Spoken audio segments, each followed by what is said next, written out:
7. Oh, it's on now. I love a countdown that goes 10, 9, 8, 7, done.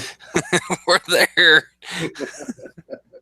Hello and welcome to another fun-filled episode of Geekvice, where learning to count backwards from 10 is harder than you think. See, I told you you would come up with something just if I started. Well, welcome, everybody, to Geekvice episode 134, proving any vice with enough geek can become a virtue.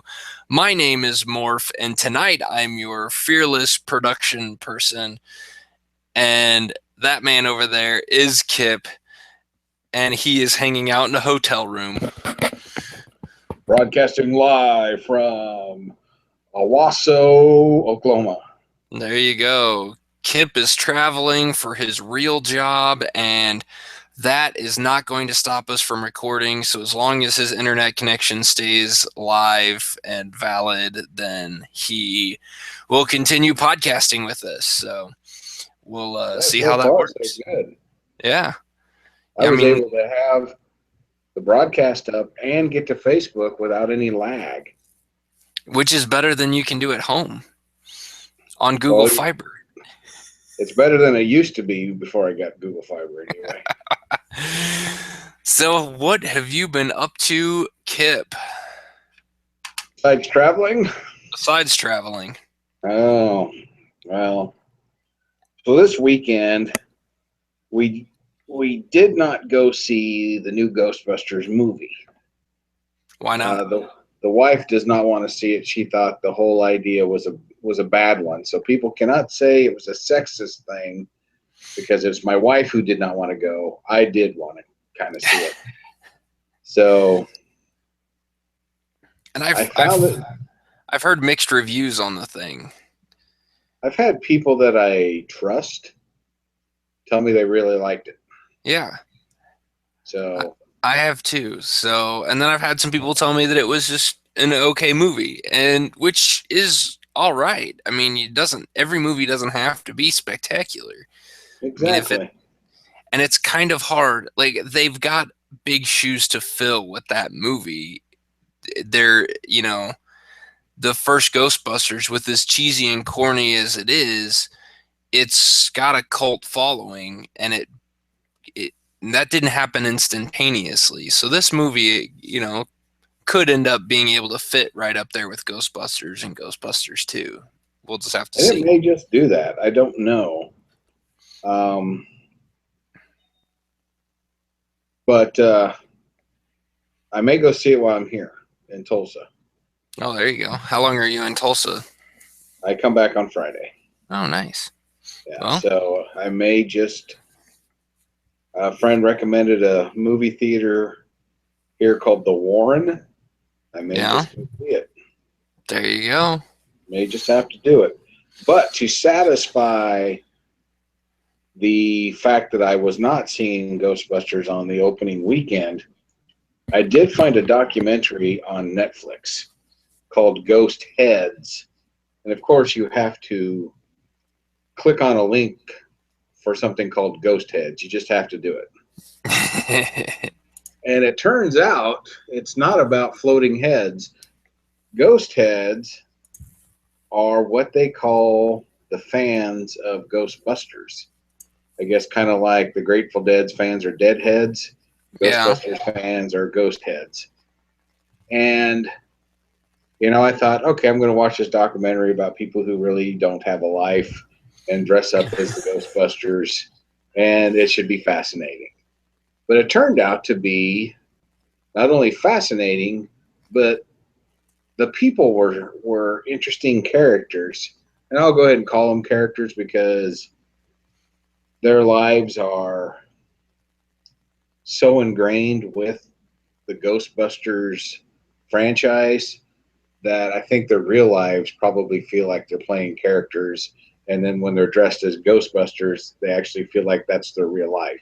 And I'm not saying that as an insult. I just think that is kind of the way they wish life was, I guess is a better way to put it. So it follows it starts off just showing interviews and clips from everybody from the director Ivan Reitman to the producer Paul Feige, Feig. Feig, Huh? I don't know Feig, how to pronounce it. Feige, or yeah, it's Yeah.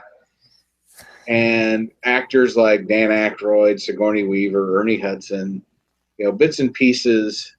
And you're like, all right, is this whole thing going to be just all these sound bites? But then it starts showing people that are into the whole mythos. We'll just call it mythos, lack of a better term.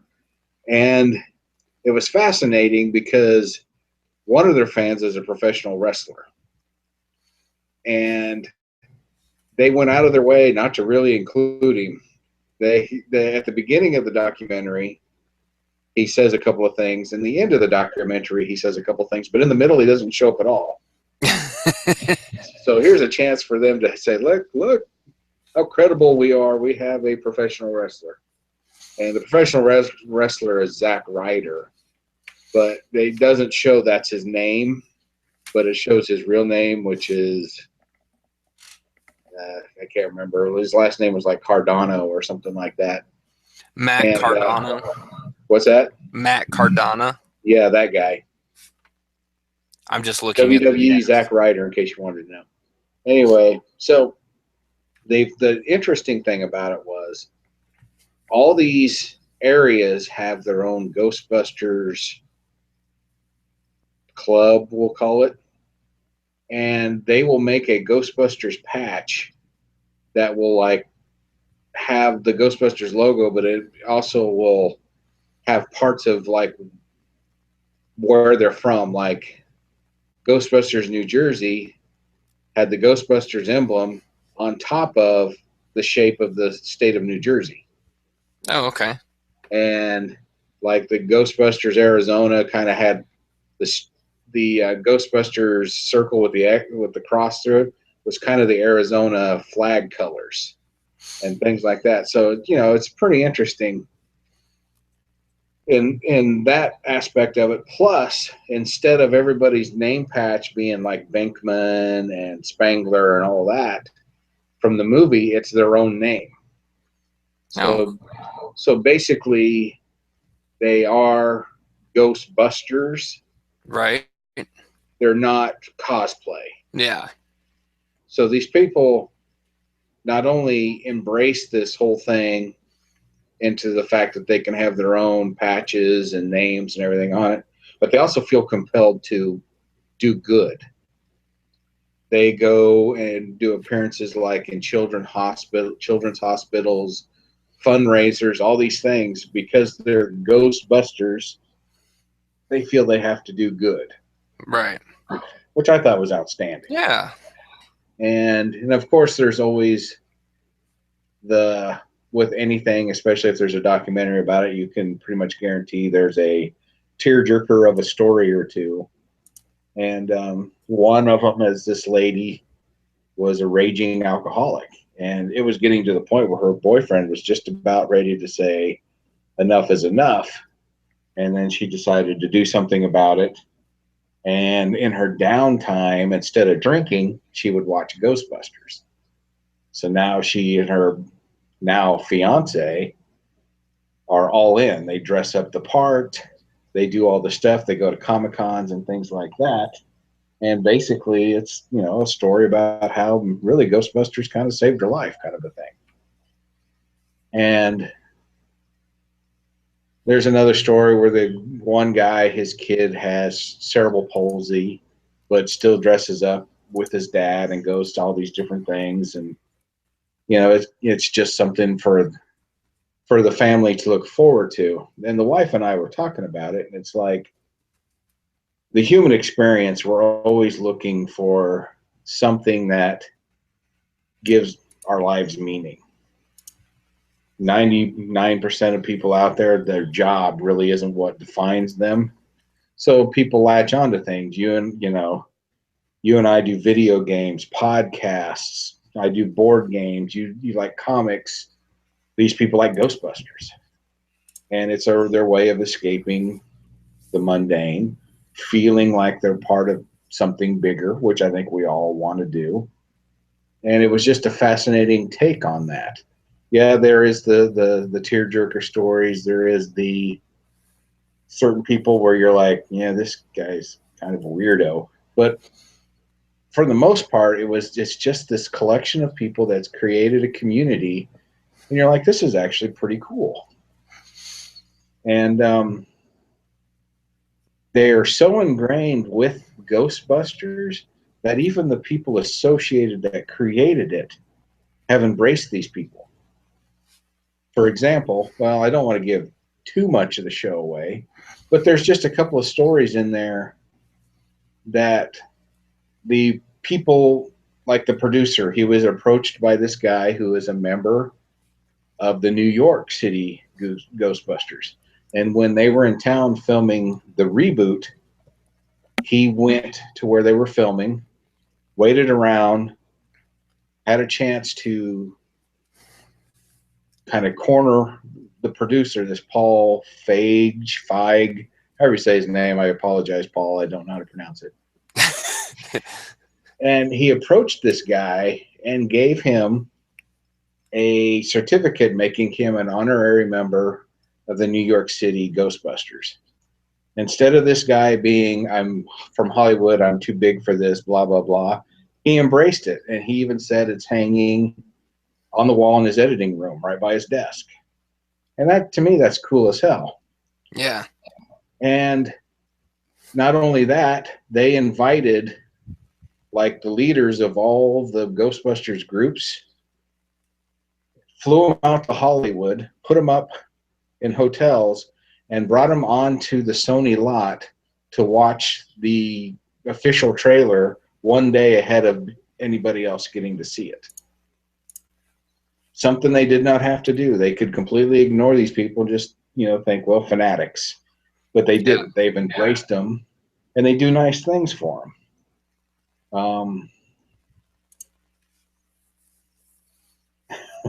T-Rev said I better have pants on, so yes, T-Rev, I have pants on. Anyway, here's a chance for Hollywood to embrace its fan base, and they did.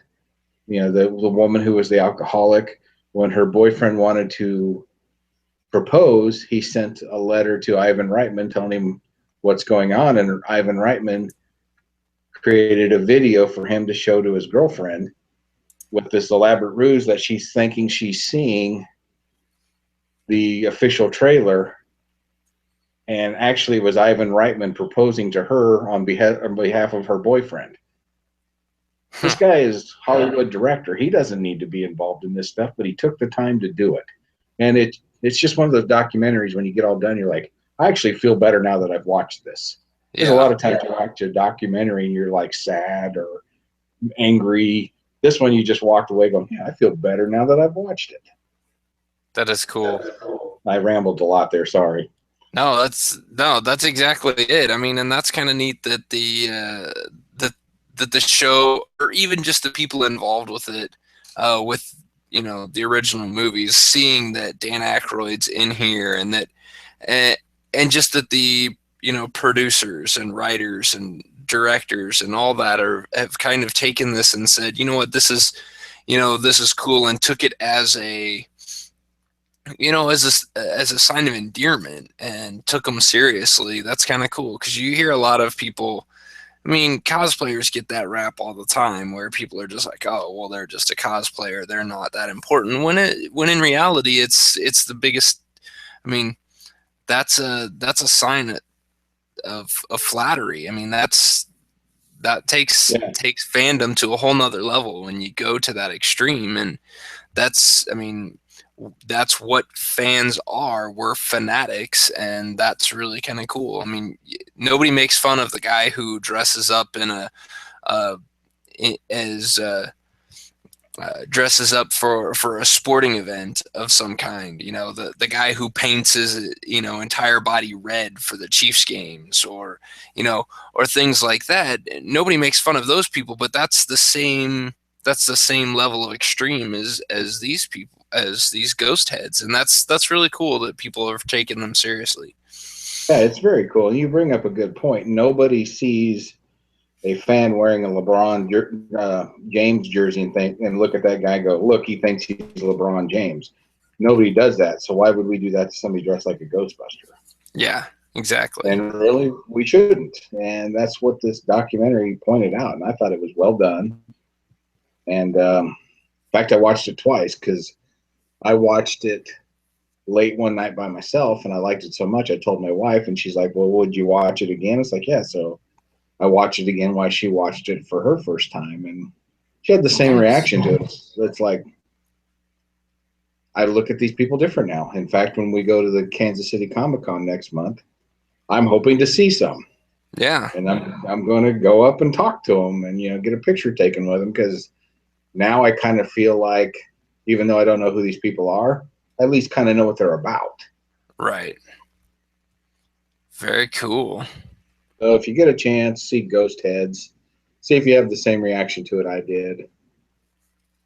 Did See you if watch you. it on Amazon Prime, Amazon Instant Video, No, I watched it on Netflix. Netflix? Cool. Go check it out on Netflix. Oh, And speaking of Netflix, did you get a price increase notification for Netflix? I did. I did too. Interesting that it is now. Mine. I don't remember what I was paying before. I think it only went up $1. I think I was paying $8.99 before, and now I'm paying $9.99. Yeah, I think that's what it was. I couldn't But remember if I was paying $8.99 or $7.99, but still, it didn't. It's not like $29.99, so I'm still good with it. right, yeah, it's still it's a $10 thing, and with as much as I use it, um, I'm good with $10. So Yeah, same here. I yeah, watched two documentaries over the weekend. I think that was my $10 worth.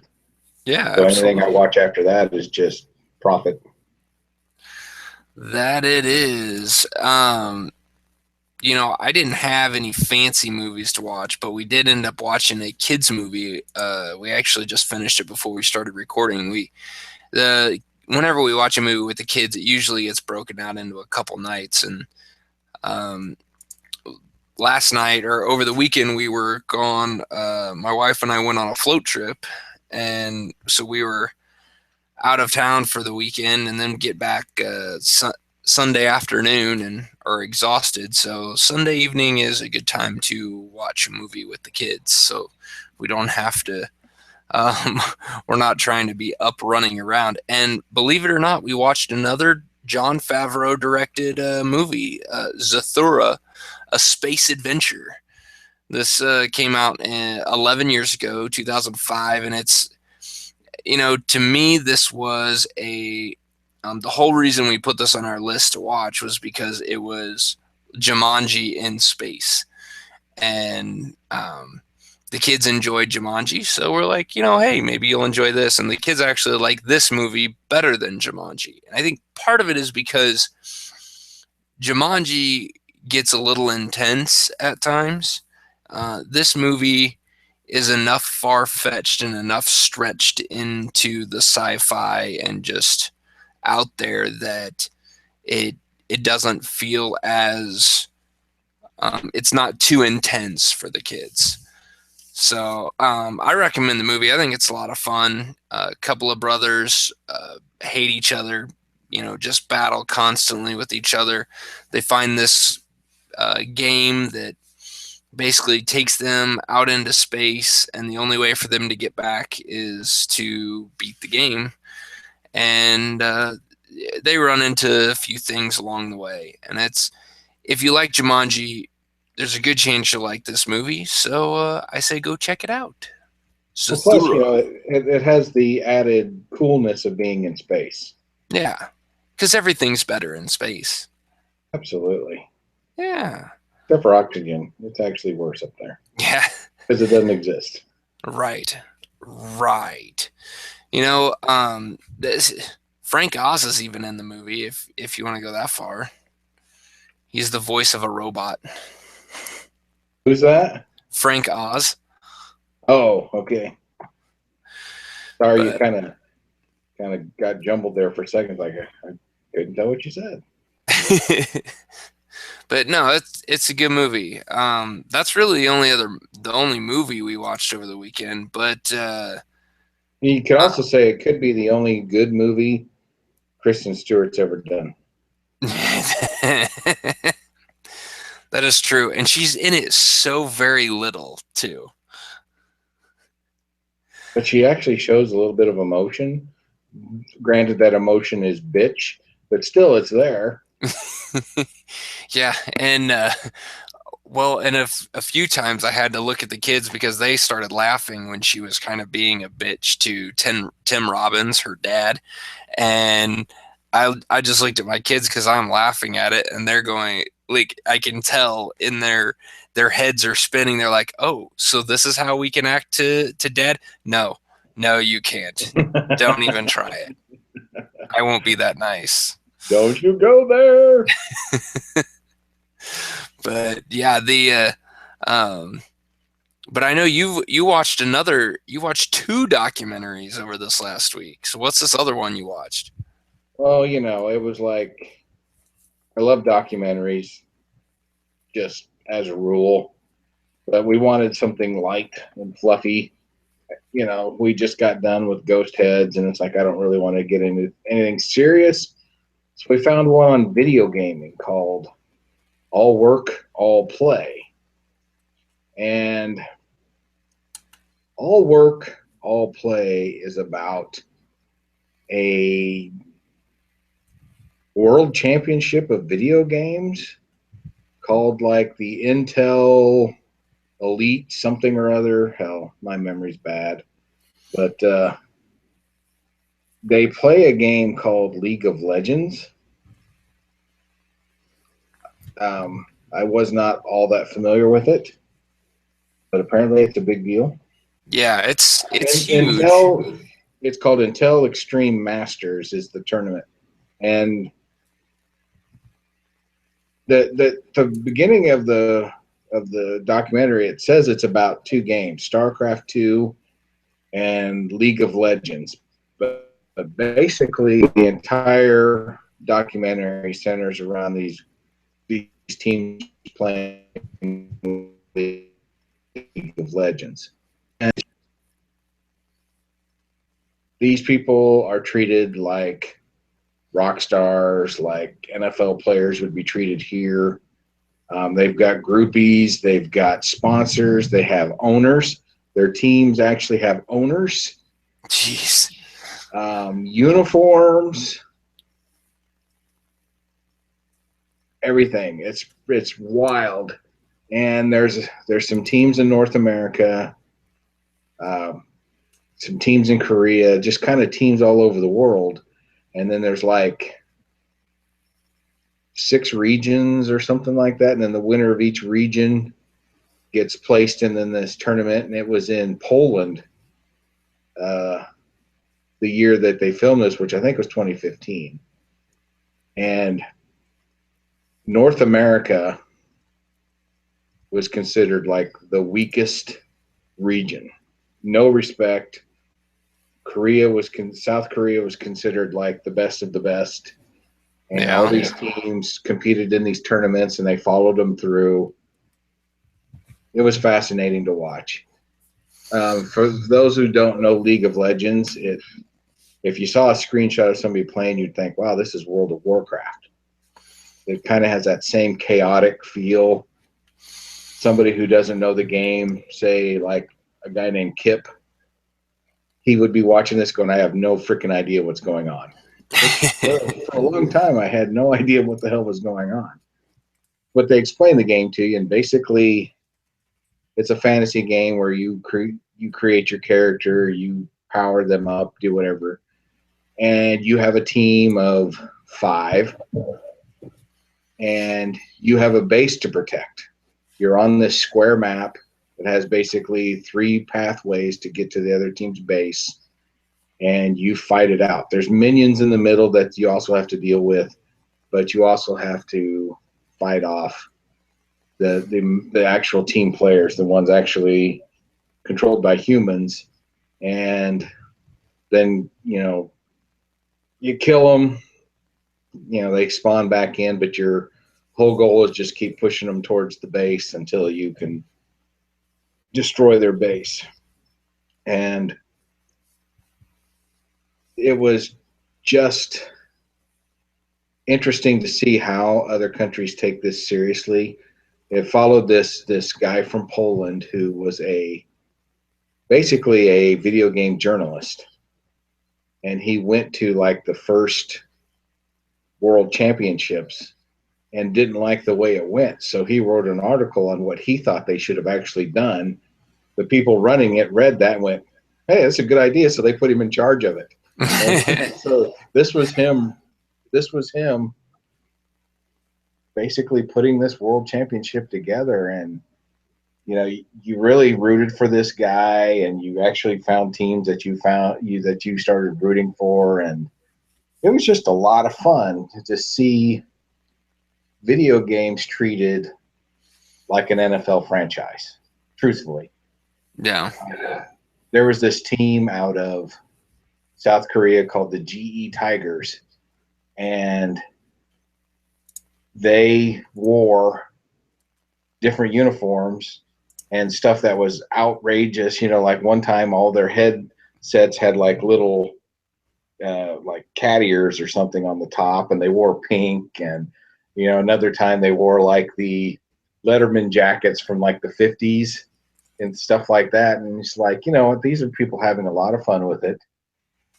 They're all like college age, college dropouts. They're making like six figures being a professional gamer.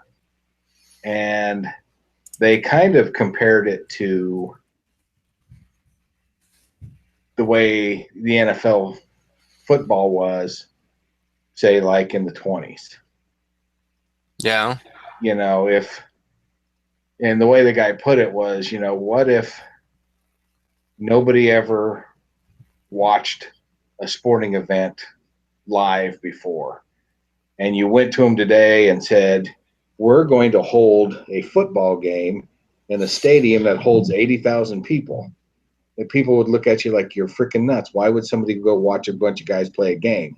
Well, that's Right. how video games are treated, except Yeah. for on this documentary. And it was fascinating. I enjoyed the heck out of it. Kind of make me want to play League of Legends, but I know um, I'm terrible at Call of Duty, so there's no way in hell I'd be good at League of Legends. Plus, it's a PC game, and I'm terrible with the mouse and keyboard. Yeah. So, Yeah, I mean, I know a little bit about League of Legends. I've never played it. I've watched some videos on it. I've read some stuff on it because it was something that I thought maybe I would want to get into. However, I don't like people and therefore don't play well with others. And a game where you need to be able to work with a team and you need to work together. It is a multiplayer game. It's a multiplayer online battle arena is what it's called. So it's a MOBA. Instead of like an MMORPG like World of Warcraft is, this is a MOBA. So that's where the battle arena thing comes in. It's kind of like, a third person. It's the game is based off of a Warcraft. What is it? I think it was Warcraft 3. The Frozen Throne, which I actually played that game. So it's set in that same kind of world, which is why it looks a lot like World of Warcraft. So um, I'm sure it's a good game, and I know there's a lot of people out there. It gets a bad rap because it sometimes you get a lot of hipsters in there that bash new people, and they're not as accepting of new people trying to come in and play. But from what I've heard, that's they're trying to change that. They're trying to open it up because the only way a game like that's going to last is if you keep bringing in new people. And I want to throw out something else, since you kind of watch this documentary and you kind of like that competitive gaming side of things. A website you should check out. This is a guy I've been following on YouTube for a while. His name's Day9, and his website is Day9. day9.tv, and 9 is in the in brackets. And it's he is a guy who plays competitive StarCraft, plays StarCraft 2 competitively, and he um, part of the reason why I've never been able to play these type of games and been competitive in the multiplayer sense is my brain just doesn't work fast enough, because listening to these people talk about how they play the game and what they're thinking about while they're making moves, and these are games that like you can't like pause it. You have to be able to think on the fly and be able to adjust and kind of have a plan on what you're going to do, but be able to modify that plan and be fluid enough to make anything work. And it's incredible listening to Sean, who's day9, just analyze these videos from competitive StarCraft games. It's incredible. So if you like watching that documentary, I recommend checking out day9. He also streams on Twitch a lot. So for those of you who get to work from home or can run Twitch on your second monitor while you're at work, you can check him out. That's day9.tv. Wow, I didn't realize he was from so close to home. Yeah, it's pretty cool. Like he does some pretty cool stuff. He streams a ton of stuff. He is always on. If you go to his YouTube channel and just look at all the different videos he has on there, um, him and another guy named Quill18 on YouTube. Those are the two guys who kind of inspired me. Watching them inspired me to do the Geekvice gaming and start that up. So it's kind of just a fun little way of just watching people play games. And I never thought I was one of those people that'd be like, oh, why would I want to go watch somebody play a game? Like I'd rather be playing it myself. But sometimes watching them play is just it is like watching a soccer game or watching a football game. It really is just kind of mind blowing how good these players are. And I'm going to definitely check out the All Work All Play documentary. You should. I think you'd get a kick out of it. And talking about this day9 guy, they have they have sideline reporters. They have guys up in the booth doing the commentary. The guy that was on the show doing the world championship, he brought a lot of energy to his broadcast. And Yeah. the fact that he could see what was going on and talk about it, I guess it'd be like me watching a football game. For those guys, it'd be like, well, I don't see what the hell you're talking about. That was kind of the way I was watching this documentary, but they pointed things out. At the end, you could kind of see what the hell was going on. So if somebody was doing something, it's like, oh, I know exactly what he's talking about. But yeah, it's just amazing.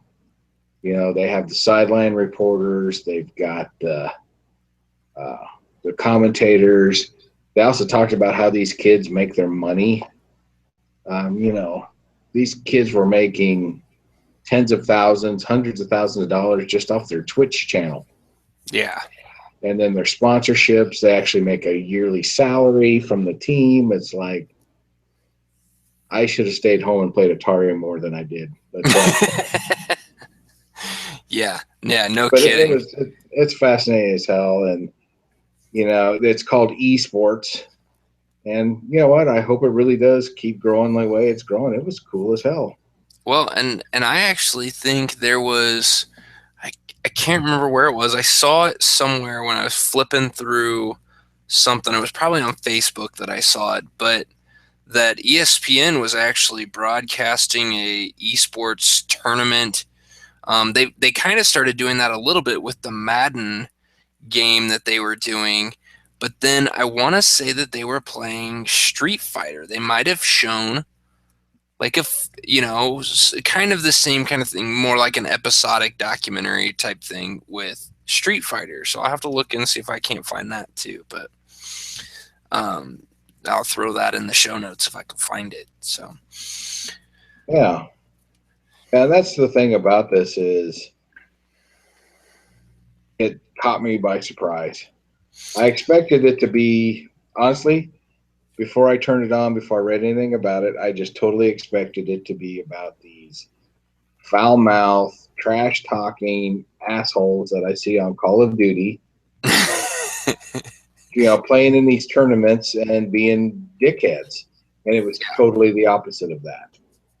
It was just cool to see. And, you know, coming from a guy who plays a lot of Call of Duty and things like that, where, kids whose voice hasn't changed yet, throwing some very racially poised insults yeah.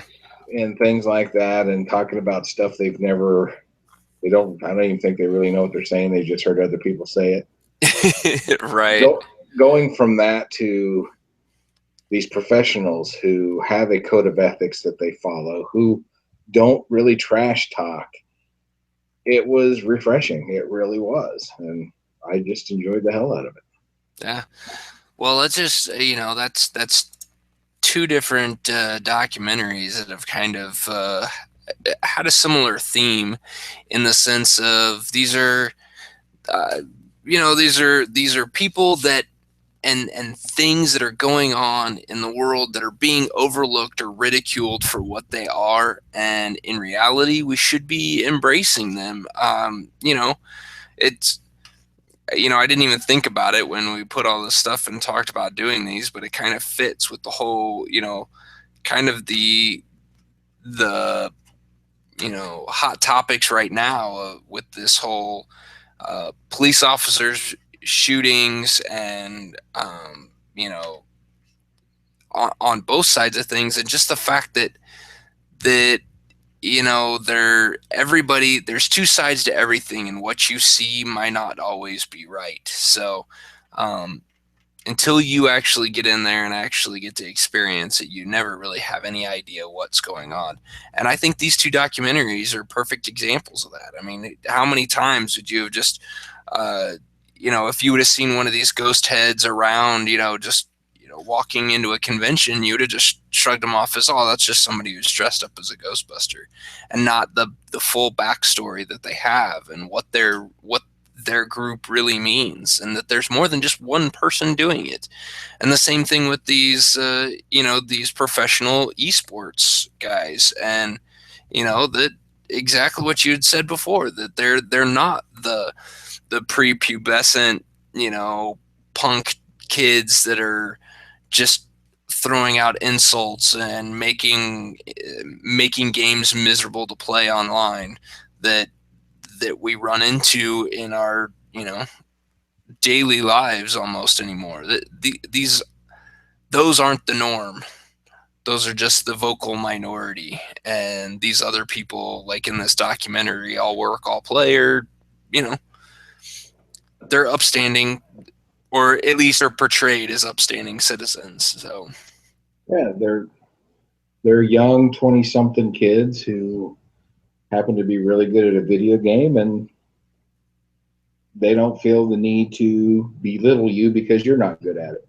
right, right, very cool, very cool. Absolutely. Well, the so I've been like, you found those two shows on Netflix, which means they're going to be on my queue for Netflix, because I am filling up my queue on Netflix. I have decided what I'm doing is this will be this is the third week that I've done it. At lunch, I have gone and started running on a treadmill in my office. We have a small gym workout area in our basement, and so I've started running over lunch, and this will be perfect. I can flip these on. I've been watching Netflix shows. I finished Seven Deadly Sins, which I've talked about on this show before, and I'm currently watching or finishing the first season of Limitless, which is an awesome show. I freaking love that show. And if you haven't seen it, all the episodes are on Netflix right now, so go get caught up. before the next season starts because it's really good. It's a lot of fun to watch. Have Anybody you? big name in that? Um, I don't know. Come No, on, you're supposed to have your research. I know I don't know anybody.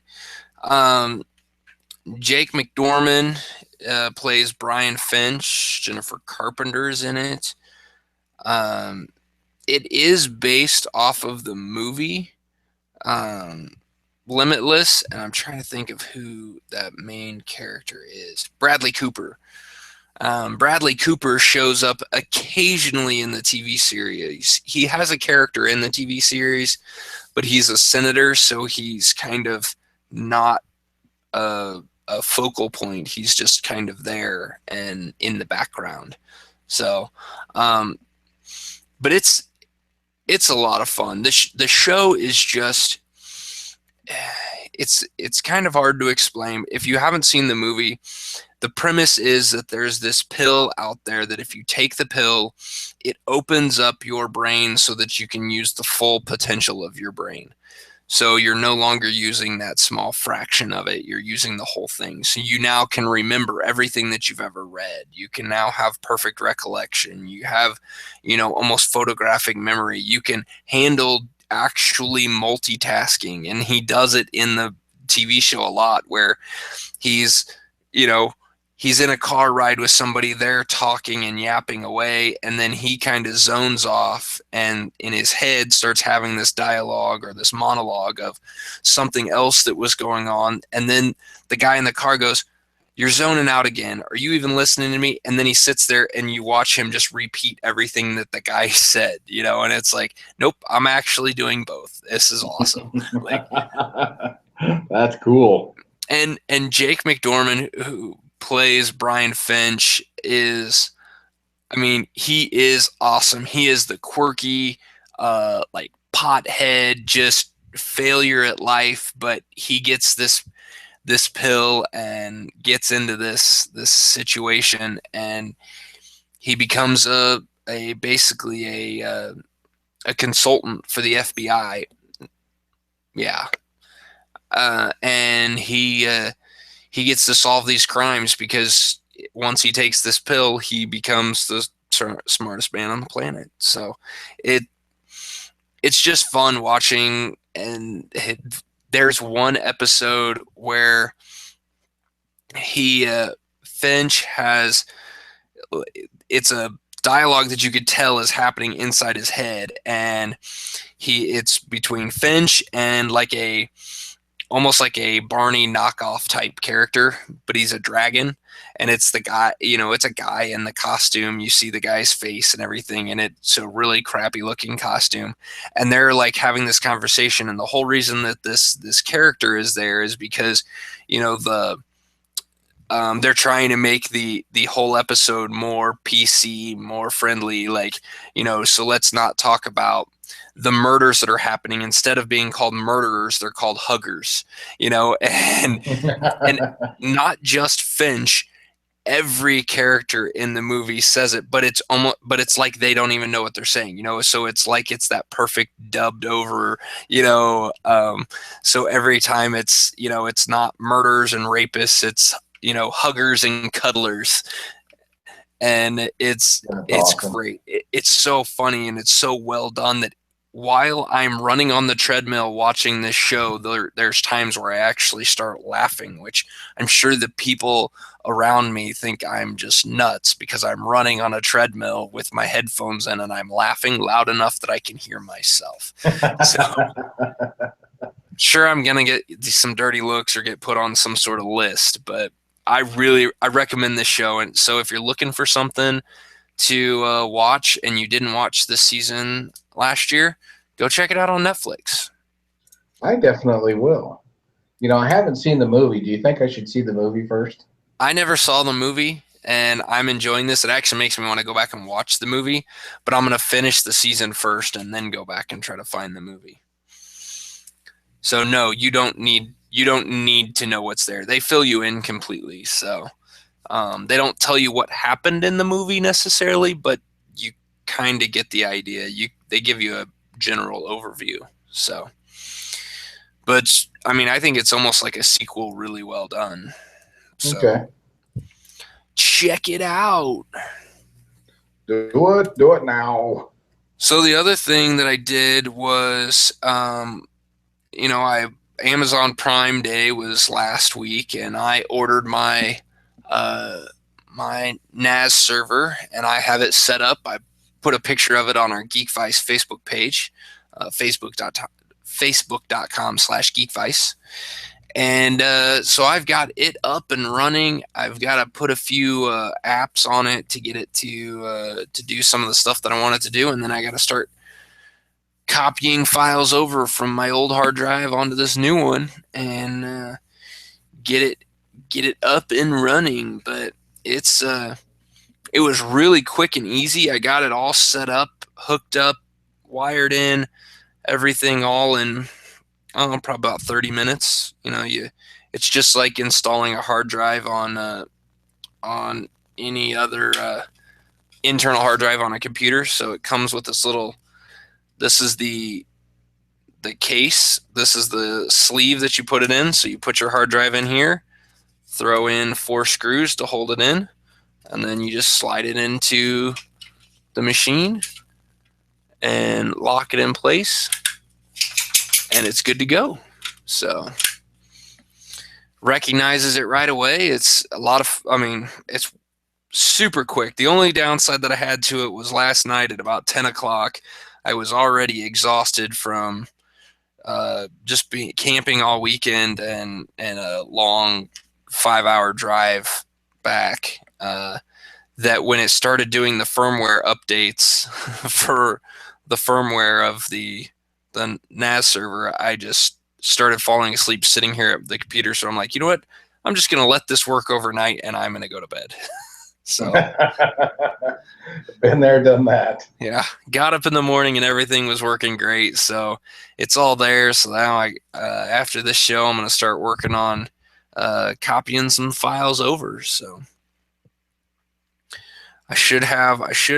This will allow all my TVs to connect to it through the network, so I'll be able to watch all the movies that I have in my collection that I have ripped off of the discs and put on this hard drive. I will be able to watch them on any TV anytime I want. So I won't have to rely on Netflix and Hulu to have the movie that I want to watch. If they don't have it, then I should be able to have it. I should already have it on my hard drive.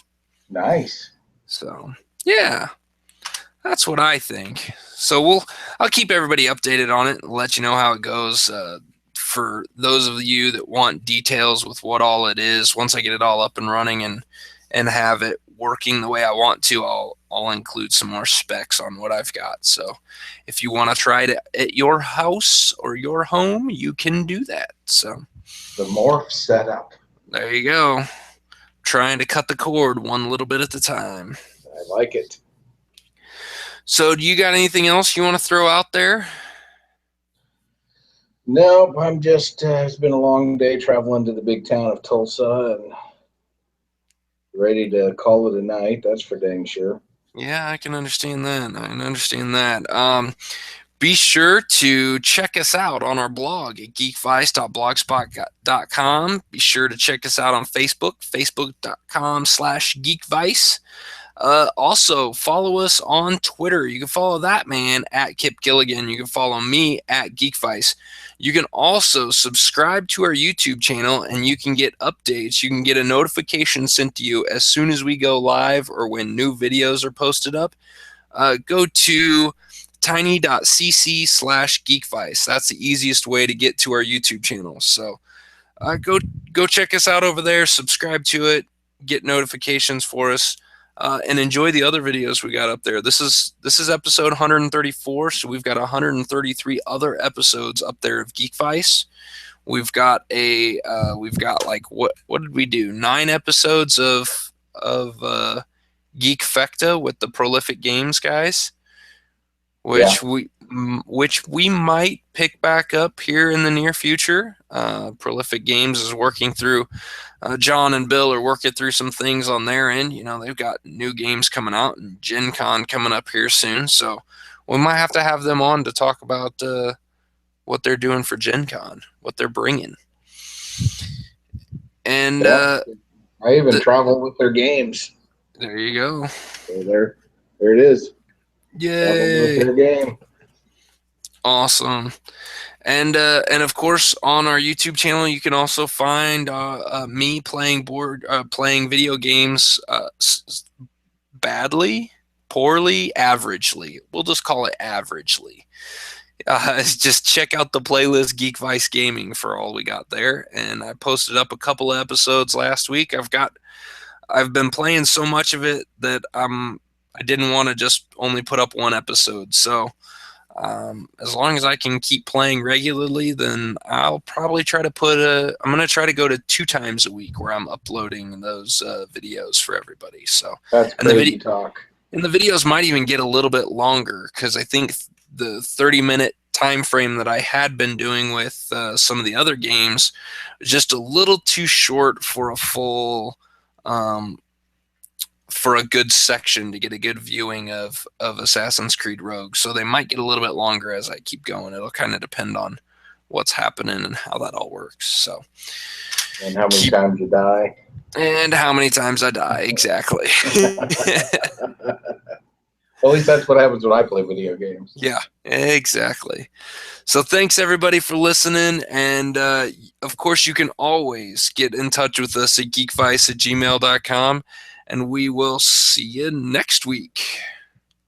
Later.